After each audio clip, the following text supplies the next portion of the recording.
¿Se han pronunciado ellos respecto a si habría que poner en marcha algo similar al MIR, al GIR? Decía Julián, no sé.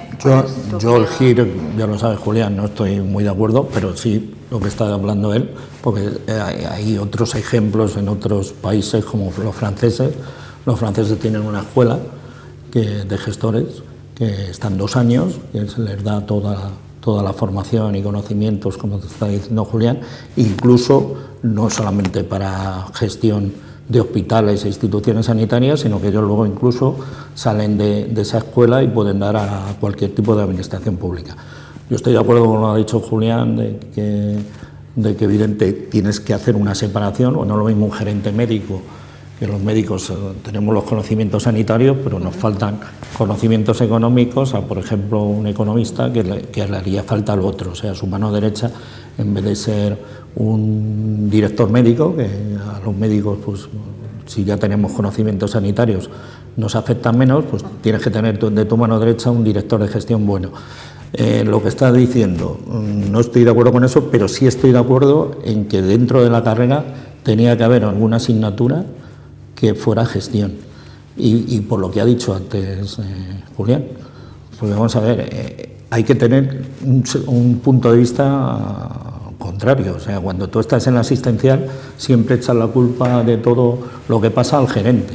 Y ya cuando eres gerente o eres un directivo de la sanidad tienes el otro punto de vista y casi echas también la culpa a la asistencial, ¿no? Entonces tienes que llegar a un punto medio. Y es fundamental que se sepa, porque claro, lo que te ha dicho, hay un gasto sanitario, somos casi al 50% del presupuesto se va a sanidad y claro, los gerentes de hospitales y de atención primaria tienen un presupuesto muy grande, entonces tienes que tener alguna idea de cómo gestionar. Hay una cosa, Félix, yo creo que tenemos que tener también todos claro, que la gestión en lo público es responsabilidad de todos. Total. No solamente de la cúpula del centro sanitario. Cualquier acto médico, una simple firma, aparentemente una firma de una receta, lleva gasto. ¿Por qué se prescribe una cosa y no prescribe la otra? Es un coste de oportunidad. ¿Por qué se hace una resonancia o no se hace? Es un gasto. Es decir, todos, absolutamente todos los actos profesionales que hacemos todos los días, tienen un componente de gestión de recursos públicos que tenemos que interiorizar, tenemos que ser conscientes de que esto no es un pozo sin fondo y por lo tanto el autocontrol, la gestión eficiente tiene que estar vinculada de lleno de verdad con la actividad profesional que desarrollamos, entre otras cosas porque además el gasto en sanidad es ilimitado, o sea, ilimitado, todos lo sabemos. Si tú no tienes yo cuento muchas veces un ejemplo, hace muchos años, que había un dermatólogo en Ávila de cupo y no tenía lista de espera.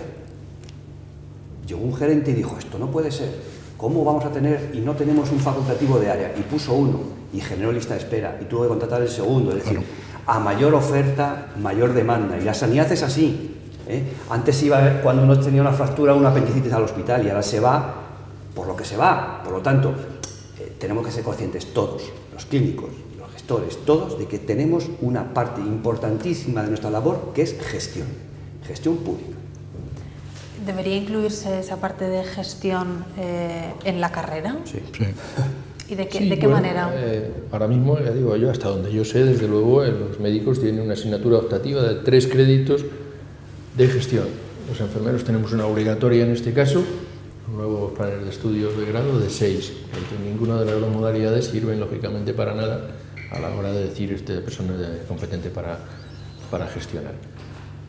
Yo creo que está bien que se incluya alguna materia con una cantidad de créditos moderada. Tampoco creo que un médico o un enfermero tenga que terminar su carrera siendo un experto de gestión. Tiene que ser experto en lo que tiene que ser experto.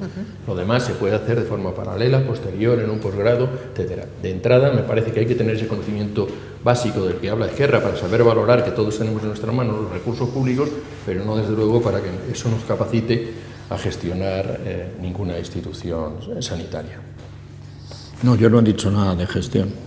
Yo lo único que he comentado es que convendría que dentro de la carrera hubiera una asignatura para tener una idea de lo que significa, como te está diciendo Julián, el gasto.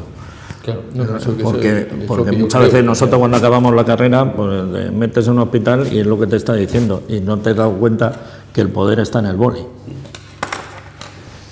Hombre, Claro. es que somos una institución de conocimiento. El problema Claro. es que el conocimiento, en nuestro caso, es el que genera el gasto. Entonces, tienes que poner ese conocimiento en la balanza de coste y oportunidad. Ese concepto yo creo que debería tenerle todo profesional sanitario interiorizado desde primero de carrera. Coste, oportunidad, lo que yo gaste en hacer esto, lo tengo que detraer de otro sitio. Es decir, para hacer esto tengo que dejar de hacer otra cosa. Y eso yo creo que lo tenemos, la mayoría de la gente no lo tiene claro. ¿Por qué? Porque tenemos un recurso ilimitado. Si es mi trabajo, mi empresa, o yo soy el que pone el dinero, allá yo lo que haga con mi dinero. Ahora, estamos hablando del dinero de todos, de los impuestos, de los que pagamos los españoles. Por tanto, hay que tener un poquito de responsabilidad en ese gasto. Y también, a mí algo que me preocupa siempre que hablamos de esto es que al final uno se lleva la idea de que el gerente es o debe ser el más eficiente de todos los perfiles que hay en la sanidad, ¿no? Y parece que su función primordial es la de controlar el gasto, a ser posible disminuir los costes, ¿eh? Y yo creo que eso es solamente una pequeña parte de la labor, lo es, pero es una pequeña parte. El gerente tiene que ser una persona capaz de motivar a las personas a lo que es. Yo recuerdo un profesor mío que nos decía eso, ¿no? Vosotros lo que tenéis es que hacer, tener esa capacidad de ayudar a los demás, de estimular, de persuadir, etc. Y esto es una labor importantísima de un gerente que yo condensaría en una frase. Lo fundamental en la gestión es tener la capacidad de hacer las cosas bien a la primera.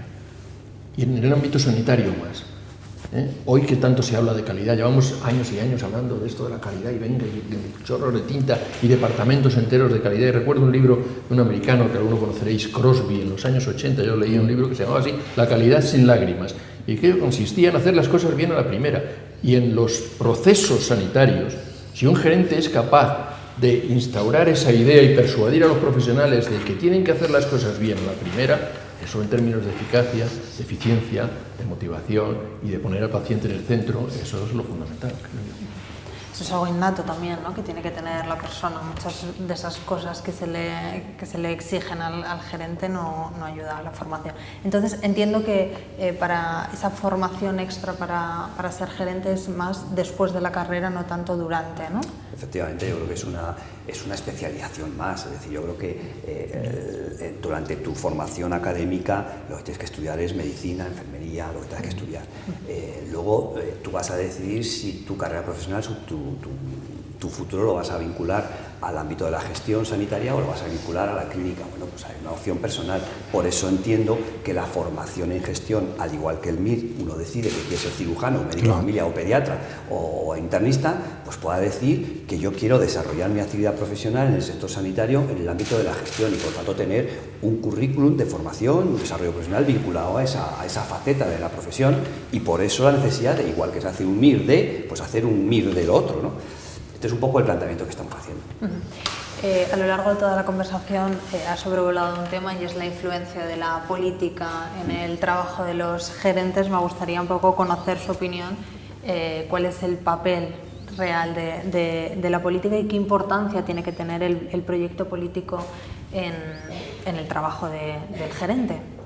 Yo tengo muy claro cuál es el papel del político, ¿no? Yo creo que el político es en el que el ciudadano ha depositado su confianza para que programe la política sanitaria, para que dirija la política sanitaria, no la gestión de la sanidad.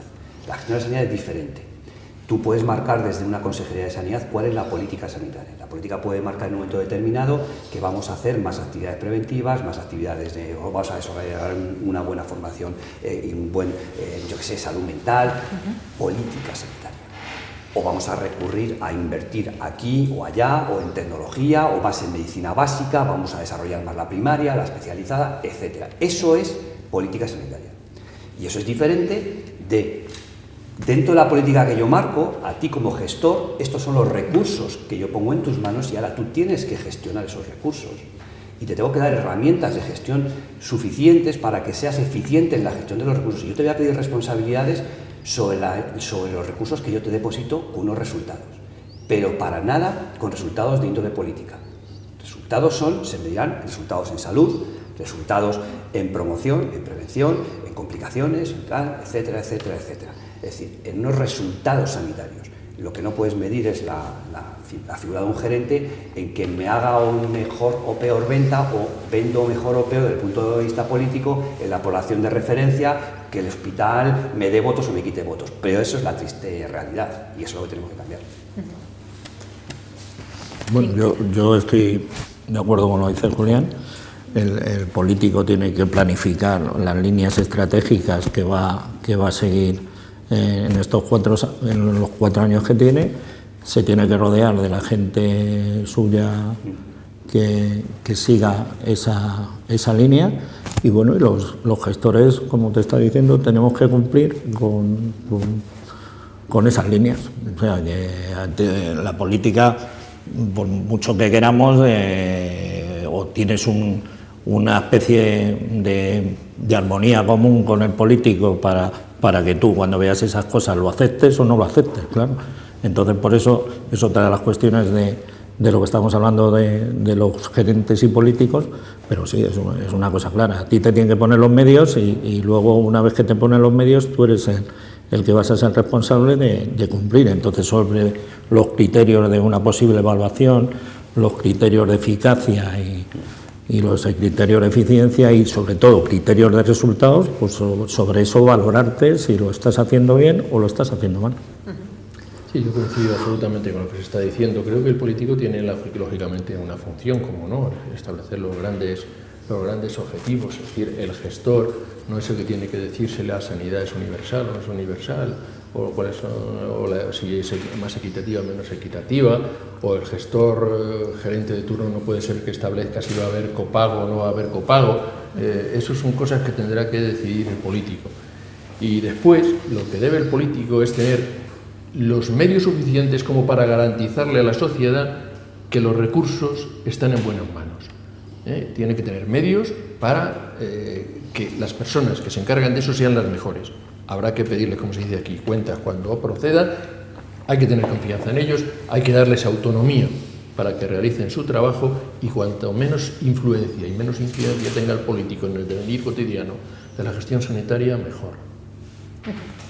Me gustaría también conocer su opinión sobre cuáles consideran que son los criterios para garantizar que el gerente elegido es el gerente adecuado. Yo creo que el gerente adecuado, para mí, creo que está claro.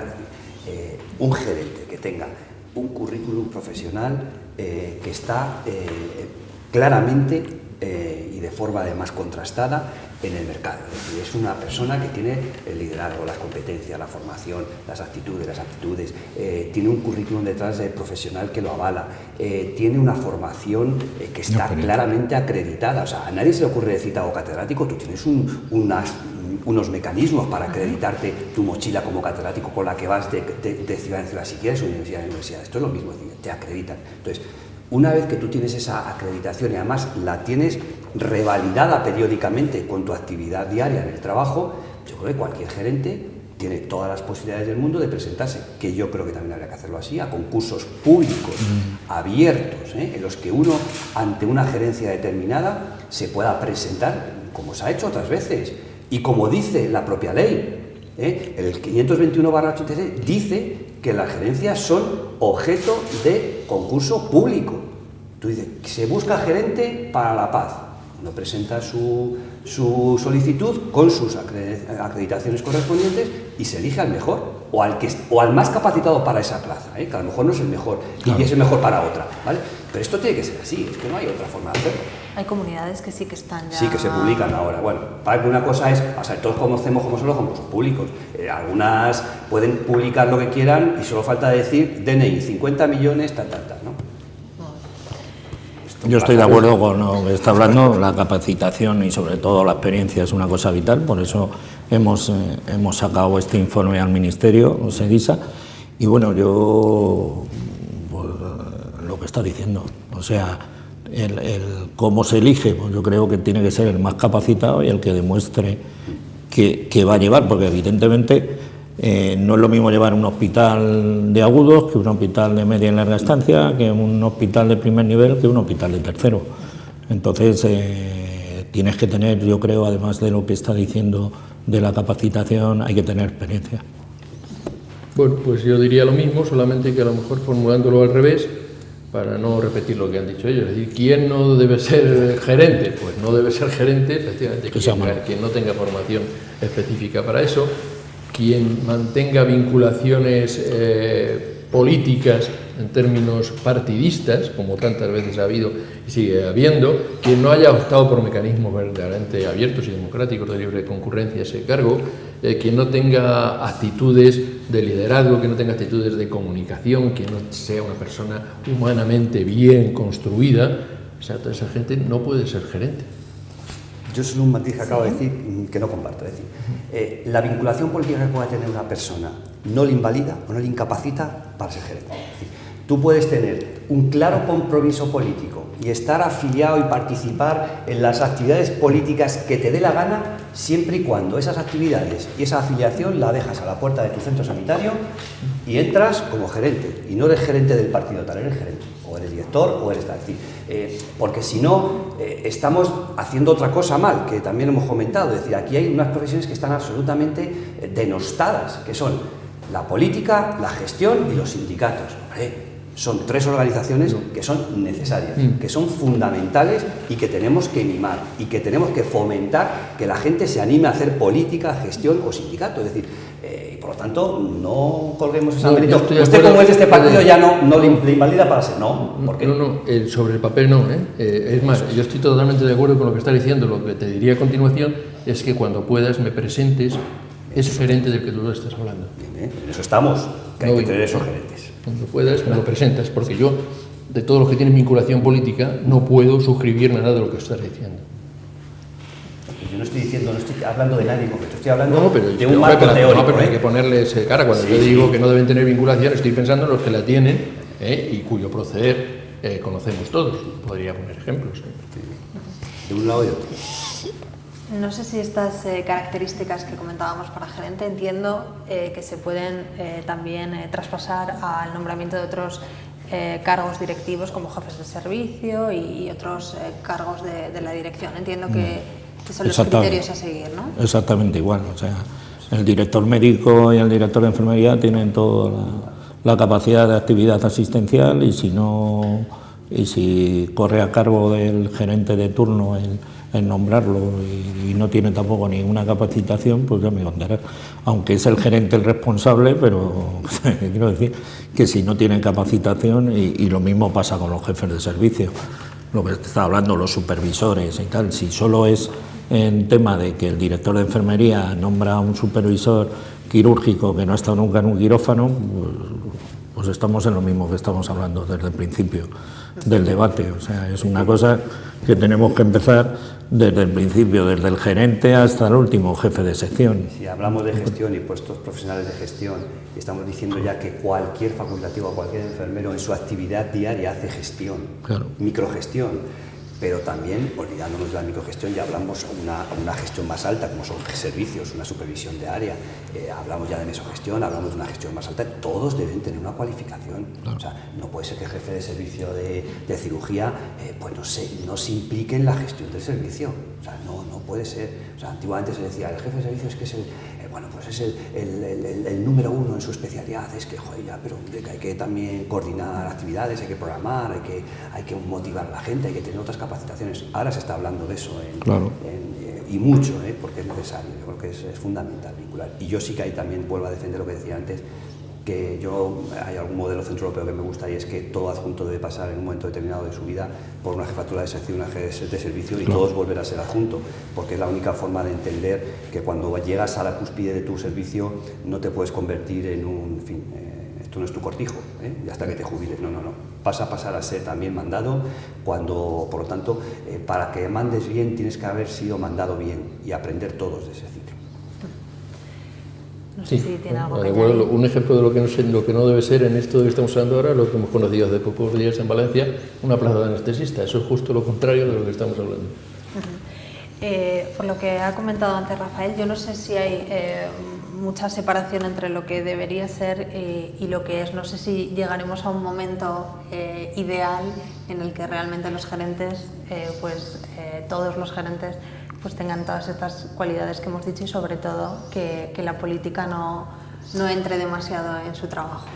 O sea, yo lo que sí quiero decir en estos últimos momentos es que, bueno, yo, por ejemplo, estoy súper orgulloso de todos los gerentes que tengo en mi organización, CEDISA, y considero que la gerencia en Madrid, y además de la gerencia, los puestos directivos, que también tengo enfermería, tengo médicos y tal, nos tenemos que sentir totalmente orgullosos porque hemos tenido unos periodos de crisis que si no es por los gerentes no hubiéramos salido.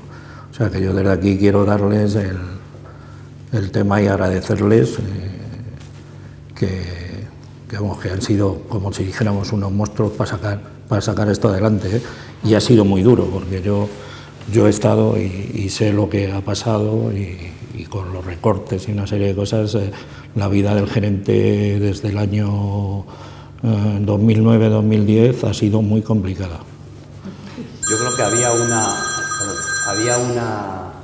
una diferencia que antes podíamos, sobre 100, imaginémonos, era de 100 el año 82, que yo lo viví, me acuerdo perfectamente, y lo que hay ahora, que es menos, esa sobre 100, a lo mejor estamos en un grado un poquito más cercano, pero aún así indudablemente hay mucha diferencia, mucha separación todavía entre el mundo de la gestión y lo que creemos que es la profesionalización de la gestión y la política en la gestión. Y yo tengo que reconocer una cosa, a mí los que yo considero mis grandes maestros en gestión, los que me enseñaron en la Escuela Nacional de Sanidad, en un curso estupendo que eran el comienzo de lo que puede haber sido el GIR, ¿no?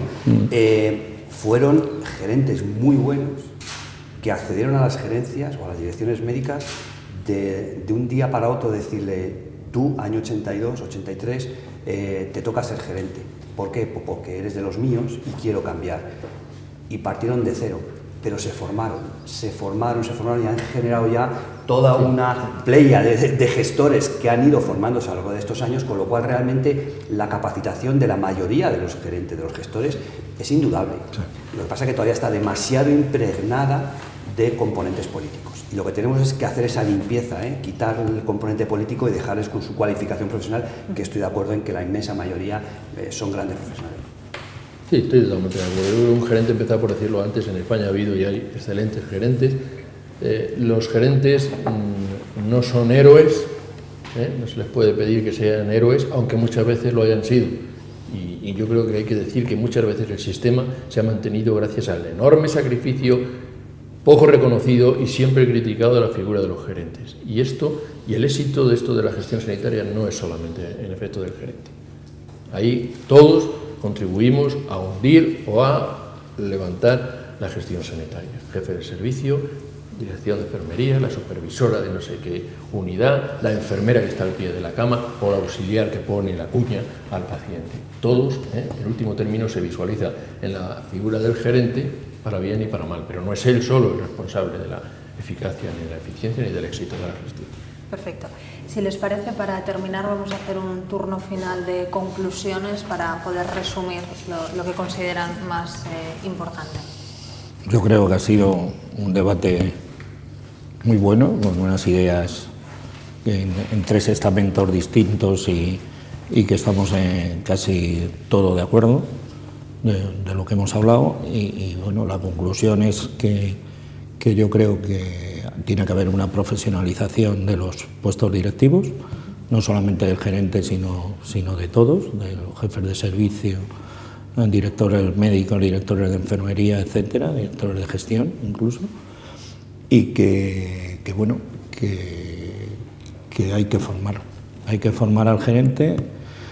Yo os he comentado que para mí, yo en mi sociedad conozco muchos gerentes y pienso que por lo menos en Madrid han luchado y se han portado como jabatos para el tema de sacar todo el problema de la crisis sanitaria, que ha sido más dura de lo que parece, y que bueno, que tenemos que ir adelante, que tenemos que sacar esto adelante, que tenemos que profesionalizar a los directivos y que ahora mismo no tenemos cantera.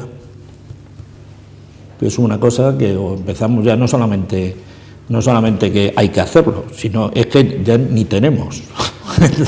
Entonces empezamos a funcionar con el tema de profesionalización y crear una serie de estamentos y de métodos para que haya directivos, o nos vamos a quedar sin ellos. Perfecto, muchas gracias. Julián. Sí, no, yo solamente rematar una cosa que yo creo que ha sido deliberado por todos. No hemos entrado en uno de los terrenos espinosos, el ambiente de la gestión, y respondiendo al tema de quién debe ser gerente, hemos entrado por encima en una de las cosas que has comentado al principio: enfermera gerente, enfermera no gerente, grado, no grado. Yo quiero decir claramente cuál es mi opinión, y es que mi opinión al día de hoy, con independencia de las reivindicaciones profesionales, la ley hay que cumplirla, y que la ley dice lo que dice, y que la ley no se puede retorcer en su interpretación a capricho de quien la retuerce, y que a día de hoy, y mientras las normas no cambien, creo que está claro quién debe ser gerente. Bueno, pues yo quiero decir que efectivamente les ha tocado ese tema, no sé si ha sido de forma intencionada o no intencionada. La ley en la Comunidad de Madrid dice lo que dice, los tribunales dicen lo que dicen, en Madrid, en otros sitios de España y sobre muy distintas materias que lógicamente, aunque haya que cumplir, son opinables.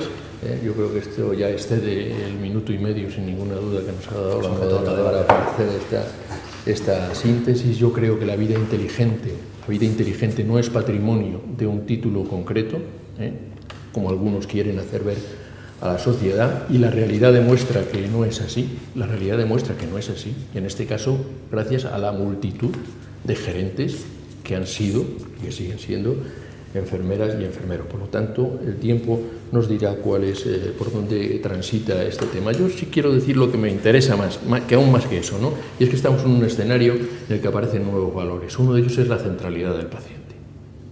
La centralidad del paciente, no la centralidad del médico, ni la centralidad de la enfermera, ni la centralidad del gerente, no, la centralidad del paciente. Y que si hablamos de gerencia, todo tiene que pasar por tener en cuenta que el paciente está en el centro, a ver quién es la persona con más capacidad de responder a esa centralidad, la seguridad del paciente, la capacidad de humanizar la asistencia sanitaria. No es de recibo que en Madrid tenga que venir un consejero hace un año para que dejen pasar al familiar de un paciente al servicio de urgencias. Eso no es de recibo.